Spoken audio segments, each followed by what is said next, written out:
employés, cadres, dirigeants. Avant qu'il ne soit trop tard, vérifiez la santé de votre entreprise sur Minitel 3617 Vérif.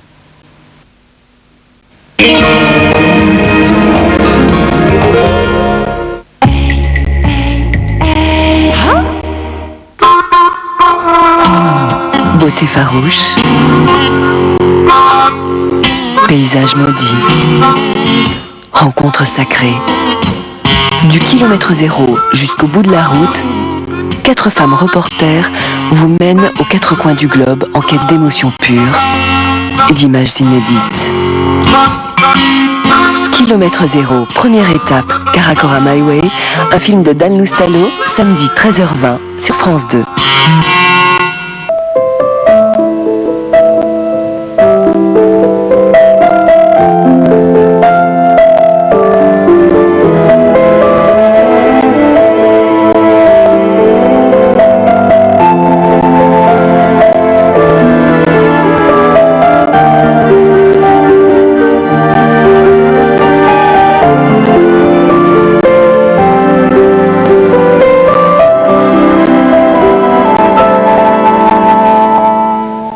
Je ne savais pas que Monsieur de Sommery fut le confident de vos projets de fuite.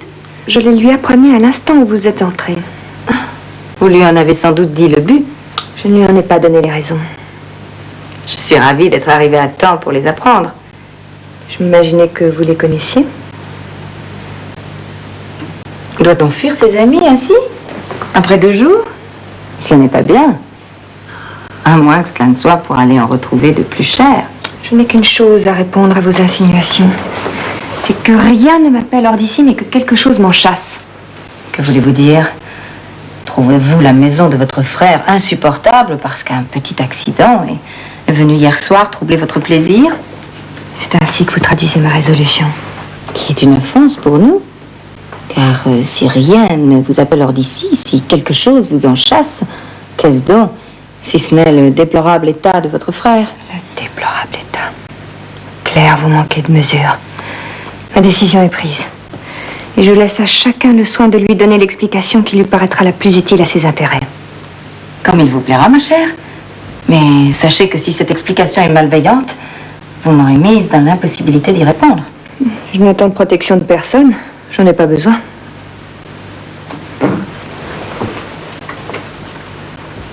Vous ne partirez pas, Clara. Cela est impossible. Répondez. Je partirai. Vous avez rencontré Monsieur de Cancel. Vous l'avez vu cette nuit. Je le sais, j'en suis sûre. Vous voulez fuir ensemble. Mais vous ne partirez pas.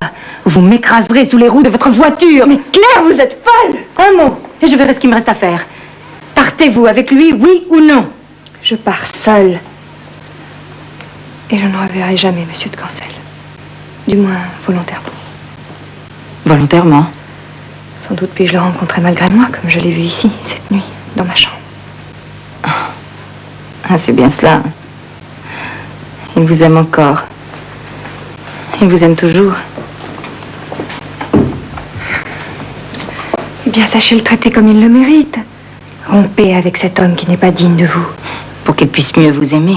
Pour que vous puissiez devenir sa femme. Car vous l'aimez aussi, n'est-ce pas? Vous l'aimez? Que je l'aime ou non, il y a un abîme entre nous.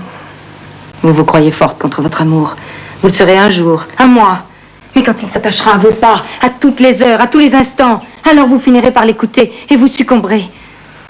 Je vous ai déjà dit que je ne reverrai jamais Monsieur de Cancel. Mariez-vous. Pardon? Donnez-moi un gage de votre bonne foi. Mariez-vous. Croyez-vous que le mariage soit une garantie inviolable contre l'amour que vous me supposez? Je vous comprends. Vous me reprochez ma faute. Vous êtes bien fière parce que la vertu vous a été facile. Vous n'étiez pas enchaîné à un malheureux. Certes, mon frère est malheureux. Mais je donne à ce mot un tout autre sens. Et dispensez-moi de vous l'expliquer. Vous êtes bien comme toutes vos pareilles. Femmes sans cœur, impitoyables parce qu'elles n'aiment personne. Si heureuses de condamner ce qu'elles refusent d'entendre. Je ne vous juge pas, Claire. Je ne veux pas vous juger. Enfin, comprenez que je n'aurais mieux fait de pas venir et qu'il est nécessaire que je parte.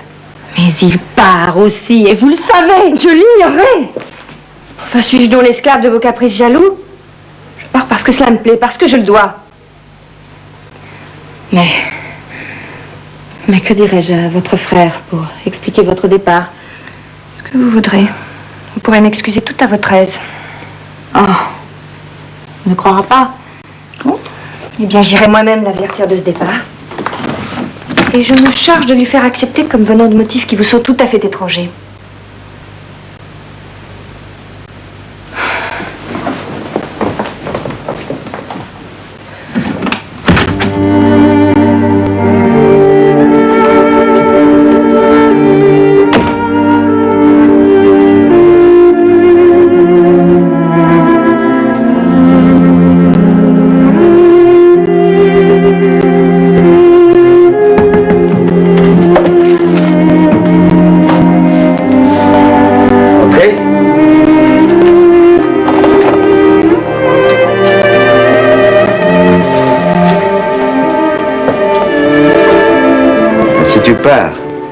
Eh bien...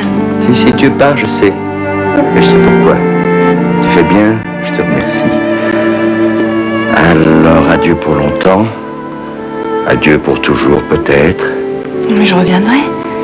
D'ailleurs, si tu dois m'en vouloir ainsi, je resterai. Non, Clara, c'est pas la peine. Il faut que tu partes, c'est la condition nécessaire. Ils t'ont flanqué à la porte du château. Ils t'ont mis à la porte de chez moi. Eh bien, moi, ça va pas tarder. Je suis libre à présent. Et c'est bientôt fait. Que veux-tu dire, Édouard? Que signifient ces paroles? Non, rien! Non, rien. C'est affreux, vois-tu, d'avoir rêvé d'un peu d'affection après 10 années de solitude, puis de tout perdre. C'est pour moi que tu parles ainsi. Dans ce cas, je resterai malgré toi. Non, Clara, pourquoi ça tu le témoin d'un dénouement inévitable? Édouard. T'es pas une femme sans courage, Clara, ni sans raison. Tu dois prévoir la fin de tout ceci. Si tu combats mes projets avec des paroles au fond de ton âme, tu les approuves. D'ailleurs, mes dispositions sont prises et personne n'aura à se plaindre de moi. Non, je vais prévenir Léontine que je reste... Non, c'est résolu. Je te demande pardon si je te fais de la peine. C'est que je t'aime plus que beaucoup. Bon, moi, il faut que j'aille faire préparer le tilbury. J'ai 2 mots à dire à Monsieur Duluc.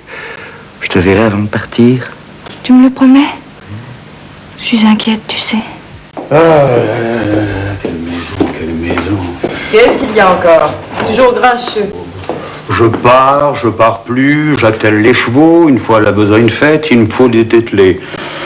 Et puis maintenant, monsieur, avec son tilbury, on me prend pour une girouette. Monsieur, où va-t-il? Ah bah si je le savais.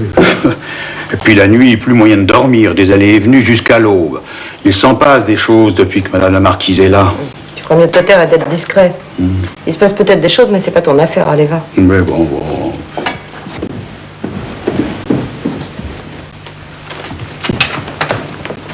Monsieur, je viens vous demander un service.